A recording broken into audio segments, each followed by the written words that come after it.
Hey, what's up, everybody? Jay Pounds here. We got another weekly video for you guys. This week, we're going to be talking about 10 players that contending owners, the final stages of your rebuild. Yeah, once you get there, these are the 10 players you need to try to get. These players we're going to talk about today are going to be one, cheap. Two, they're probably only going to have a year or two. Actually, in fact, all of them only have a year or two left on their deals, and you shouldn't have, like I said, they're going to be cheap. You shouldn't have to give up much to get them. Granted, you are going to have to give up something. I don't think there might be one, maybe two guys you would have to probably give up a first for. I would think, um, but you could probably get it done with some players and not a first. So keep that in mind. But if you happen to be a new user just coming across this video, maybe you stumbled across it by chance or something. Maybe you got a new account you haven't drafted yet. Maybe you're thinking about making an account, whatever the case may be. Um, do it. Dynasty Owner's awesome. I play myself. All of us writers play ourselves. Obviously, it helps us understand the game better and things of that nature. But if you're thinking about taking the plunge, I highly recommend it. I said in last week's video, I didn't help make Dynasty Owner or anything like that. But when I started looking into it and playing it and things, I just fell in love with it. And I wanted to work with them. I wanted to help them grow Dynasty Owner and grow the game and things of that nature. And I really think you guys will like it too, especially if you're into the more strategic forms of fantasy football. If you really really like Dynasty and numbers don't scare you, oh, you're gonna love this. And the numbers aren't even hard to figure out. Honestly, it's pretty simple. As far as what I thought it was going to be, it's a lot more simple and easier to understand. But you really do get that real NFL GM type feel. So I think that's all I got for that part. Let's go ahead and get right into it. I'm gonna go ahead and share my article. That way, you guys can kind of follow along there instead of popping little things up at the bottom and all that boring stuff. We don't like to be boring here, so we're not going to be boring. Let me go ahead and split screen that. That way, you guys can see my pretty little face here. Is what it is. Number one, as you see down here, the number one player I'm wanting you guys to trade for if you need depth is DJ Chark Jr. Jacksonville Jaguars, 1 year, 1.1 million. Before I get too far into it, I want to remind you guys again, these are cheap players that I think people that are competing for a championship. If you are competing for a championship, not if you're competing for a playoff spot. I said that really weird, sorry, playoff spot, but a championship. Go after these guys. They'll help you out. They're not going to break the bank. You should still be able to make moves after trading for one of these guys because you still have draft picks and things like that left. And you're going to have to make a tough decision next year or the year after on whether to keep them or, as you'll see, maybe one of them might end up being a backup in a year or two. You never know. It's the NFL, hard telling. But anyways, DJ Chark, Jacksonville Jaguars, 1.1 million, as I said. DJ Chark had a rough year last year. I don't remember the exact injury he had. It was something with lower body, but it was just nagging him all year. You could tell when he played, he just wasn't himself. Obviously, the quarterback situation didn't help out at all there. He only ended up having 20 points twice last year, 20 or more points twice. Sorry, I worded that wrong. And that's just not what you expected out of DJ Chark. Going into 2020, a cheap contract, real cheap contract, thinking he's going to get you minimum wide receiver two numbers, or top end wide receiver two numbers. And then he goes out and gets you single digits in 7 out of 14 games. In the 7 out of 14 games he played, he got you single digits. And that's just not very good for him. You want more consistent production. Obviously, single digits is not what you're looking for if you're going for a championship run. But I think with Trevor Lawrence, he's getting a generational quarterback. Obviously, he might not be Justin Herbert as a rookie or something like that, but Trevor Lawrence is a generational quarterback. he's got to get DJ Chark the ball. There's no way. He's the best receiver on that team. And some people might say Visca, but Visca might be the best athlete, but DJ Chark is the best pure wide receiver on that team. And I really think that they're going to get him the ball and they're going to get him involved. Do keep in mind, though, Urban Meyer, as explosive as his teams were, he is more of a run first, like Kyle Shanahan type, run the ball, pound it, and then throw in it when it's convenient type. So I'm not too sure how he's going to adapt to the NFL. I don't know that style would work. It might, but I don't think you want to be running the ball a lot with Trevor Lawrence either. Like I said, generational quarterback. You're going to let the kid drop back and throw. You'll use his athleticism when needed. But I think DJ Chark's going to be a tremendous value this year at $1.1 million. But then again, you might have to get rid of him next year. So don't give up too much. Remind the other owner of that. Look, I'm going to probably have to drop him at the end of the year because he's going to sign a big deal if he plays well. If he doesn't, well, I'm in the same boat I am anyway. So, just keep those things in mind when you go along. As you guys see here, I don't want to go too far. I'll try to keep the next guys hidden. Number 2 is Courtland Sutton with the Denver Broncos, 1 year, $1.7 million. Again, last year, hurt injuries. The second game, maybe I think it was second game against Steelers, torn ACL, whatever else is in his knee. I'm not a doctor, so I can't tell you that type of stuff. But I know he tore an ACL and he messed up his knee and he was out for a whole year. But that being said, his value is probably at the lowest point right now. Well, probably not the lowest. I probably should have worded that a little different. Obviously, right when he got hurt, his value was probably at the lowest. But going forward, I don't think you're going to get Courtland Sutton any cheaper than you will today. Tomorrow he's going to be a little more expensive. The day after that, he'll probably be more expensive. And good Lord, if the Denver Broncos get Aaron Rodgers, you better get Courtland Sutton before they get Aaron Rodgers. That's all I'm going to say there. Because if you don't, it's going to cost you big time to get him or Jerry Jeudy after that. Right now, it's going to cost you quite a bit to get Jerry Jeudy. But I think you can get Courtland Sutton. This was the guy I'm thinking you might need to give up a first, him or Chark. It just depends on how the owner feels about him. If the owner's not too high on him, maybe they'll take a second and a young player. You never know. It's so hard to gauge trade value on Dynasty Owner. That's why I try to preach just have open dialogue. Talk to the other people, and you'll get a lot farther than just sending blind trade offers because value varies big time when money is attached. In 2019, Courtland Sutton had 72 catches, 1,100 yards, 6 touchdowns. If he can come back to any type of that, close to that form, he's going to be a tremendous value if you're not giving up a ton to get him. So I highly, highly recommend, even just kicking the tires on an offer, at least go try it. That being said, he is coming off of a big time injury, so be a little cautious there. You don't want to break the bank and not have anything left for a guy that, let's face it, injuries ruin careers sometimes. At number 3, we got Mark Andrews, Baltimore Ravens, 1 year, $863,000. If I didn't mention it before I got into it, these guys are ranked in order that I would try to trade for them. Last year Mark Andrews would probably be at the top of this list going into it. And as you see how the mighty have fallen, he's down to 3rd. Now, Mark Andrews is still a tremendous, tremendous tight end.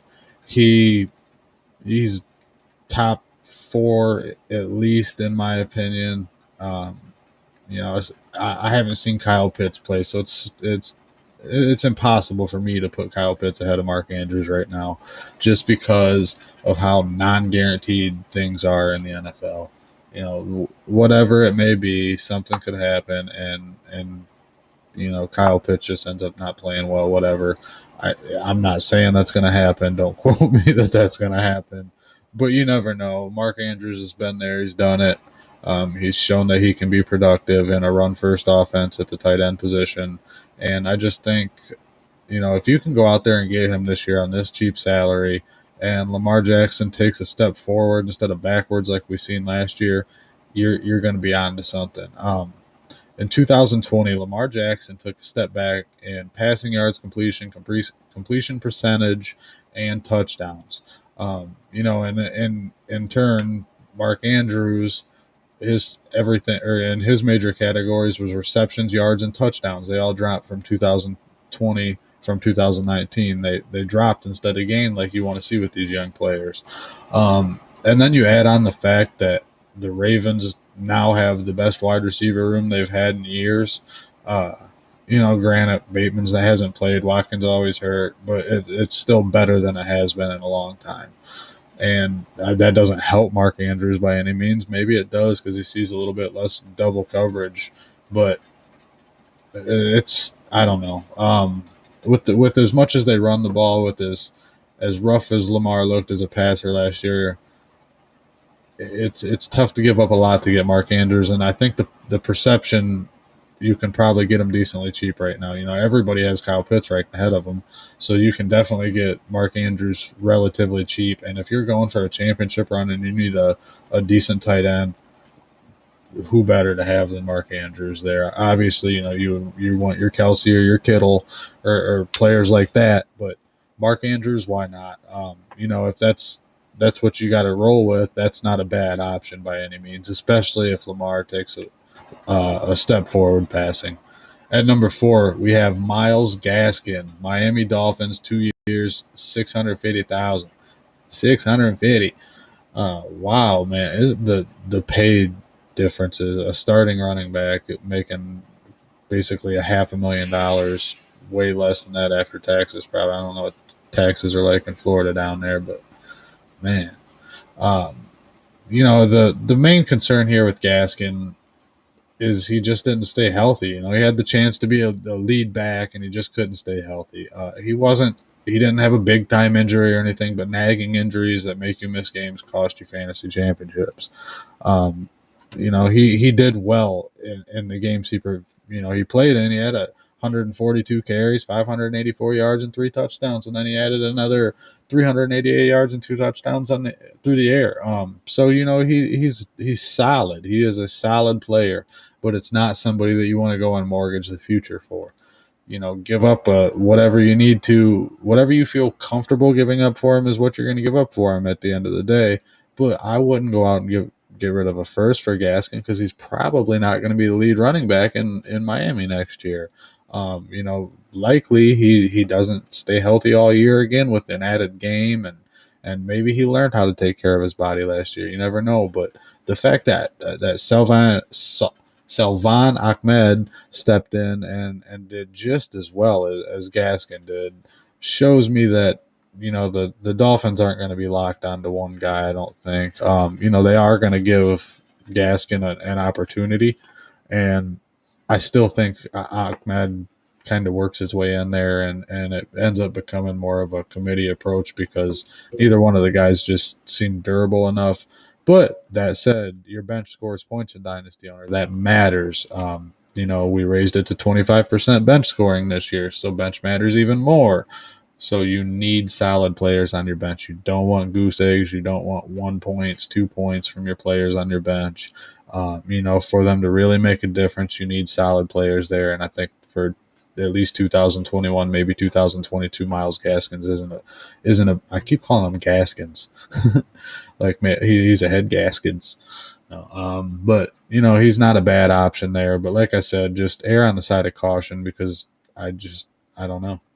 You never know. And with as banged up as he got in the first year he was doing it, it just shows he might be more of a complimentary back, or he needs somebody to help complement him. Either way, he's still going to score you some points, and it's not a bad option for, like I said, a depth piece. None of these guys are going to be huge superstars for you, I don't think.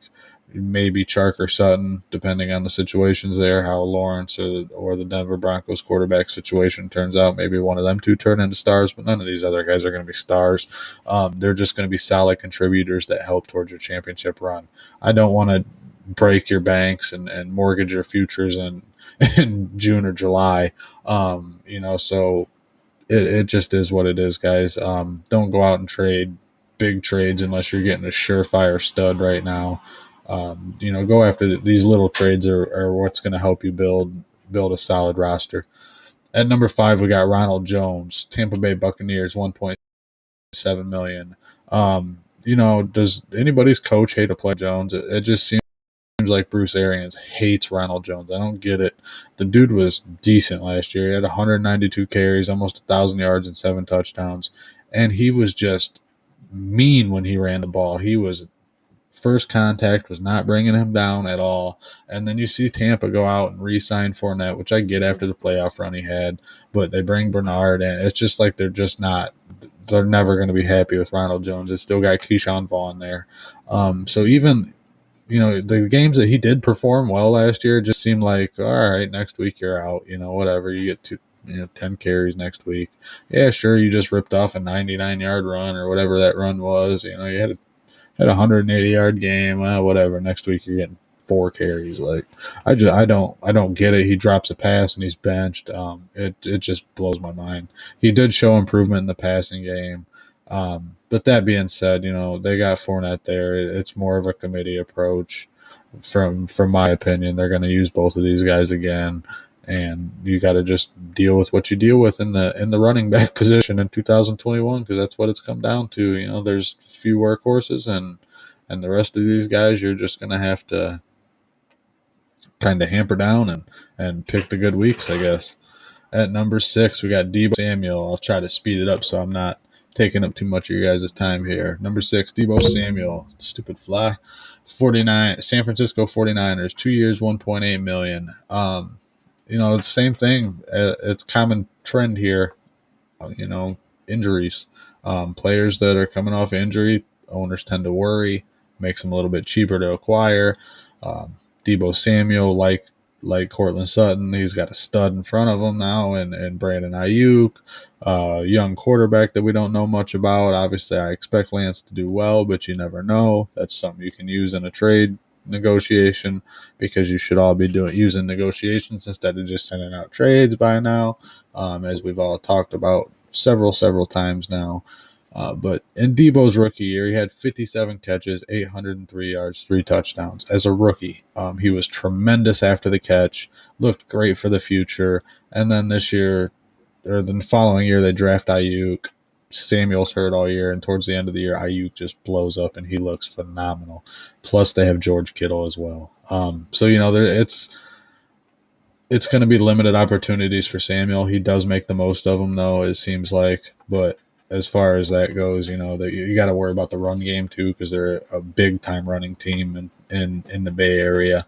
But that being said, Deebo Samuel is a solid depth piece. You don't get a whole lot better than that as far as somebody that you're not necessarily start, maybe a flex play here and there. Something like that is what I'm kind of targeting these guys for, except for Mark Andrews, obviously. But go out and get Deebo Samuel and use those things to your advantage in the trade and when negotiating. Make sure you make it talk out loud. Obviously it's a message, but just be upfront about things and tell them your concerns, and sometimes it helps. Excuse me. At number 7, we got Raheem Mostert, another San Francisco 49er, 1 year, $2.9 million.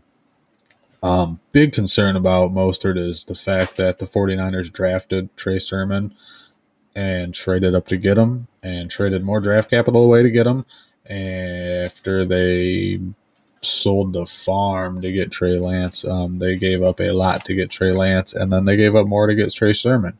So clearly they like these two for the backfield mates for a while. You look for the Trey Lance, Trey Sermon show soon. But that being said, for 2021, I think Raheem Mostert's a fine grab there. He is a 1-year rental, but being in a Kyle Shanahan offense, he's used 2 running backs plenty of times in the NFL throughout his coaching time. So it doesn't necessarily worry me. Like I said, if you're not counting on Raheem Mostert to be a RB1 or RB2, he's a solid flex play here and there throughout the year. As long as he can stay healthy, he did prove to be banged up quite a bit last year. But we'll see. They signed Wayne Gallman, who looked great in relief for Saquon Barkley at the end of last year as well. So he does have some competition, but Jeff Wilson just went down with injury not long ago. So it should just be Raheem Mostert and Trey Sermon after too long.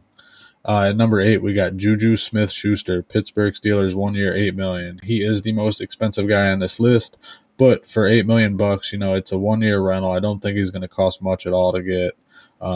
You probably get him for a second rounder, I believe. Last year he had 97 catches, 831 yards, 9 touchdowns. He's going back into that same offense. No, he's not. Probably not going to be a 1,000-yard receiver again. No, he's not going to get 9 touchdowns again, but he is going to get you quite a bit of catches in the short game, and he'll just do the Juju Smith-Schuster stuff. He'll go out and be on TikTok and all that stuff and get you a couple fantasy points every week.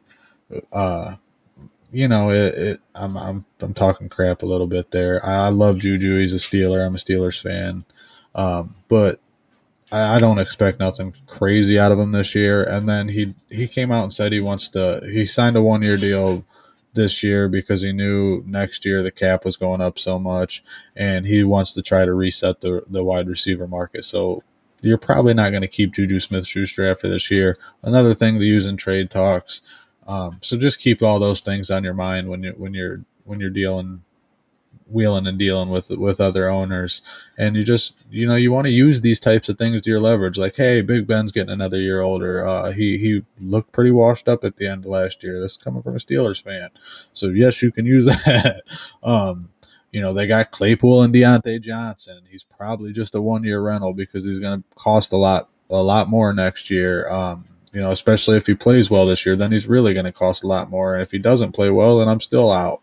So, use those things to your advantage before you just send an offer, or at least send a message with your offer, and then go from there.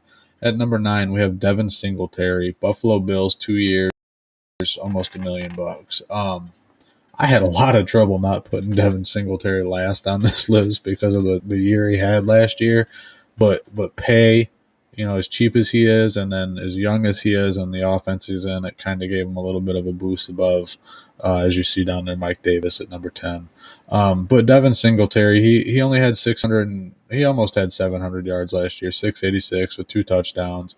He has Zach Moss to compete with. Zach Moss was banged up quite a bit last year. But the big thing for me is the Josh Allen in the red zone. That's pretty worrisome. So if you can't get the Myles Gaskin or whatever, and then you got to settle for Devin. Sorry, damn, I can't talk tonight. Sorry, guys. Then you got to settle for Devin Singletary, but that's not bad. Like I said, you're not depending on these guys to be RB1s or RB2s.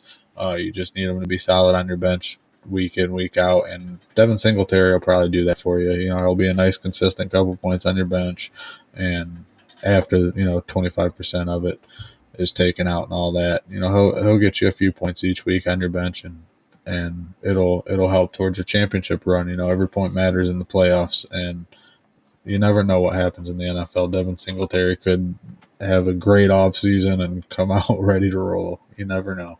Last but not least, guys, we got Mike Davis, Atlanta Falcons, 2 years, $7 million. I call him the 2020 discount drug mart version of Christian McCaffrey, because he basically was CMC light last year. He stepped in, did a great job. Nobody expected it, but he ended up with 165 carries, 642 yards, and 6 touchdowns, and then added almost 400 yards and then receiving and another 2 TDs. But he only averaged 3.6 yards a carry. Granted, Carolina Panthers have a horrible offensive line, probably bottom 3 in football, I'd say. I'm not a big studier of the O-line, but I know who has bad O-lines and who doesn't, and the Steelers and the Panthers do. The Falcons are, whatever, probably not the greatest. Actually, I didn't really look into them, to be honest. I should have did that before I started this video. But Mike Davis will, I think he'll do well in that offense.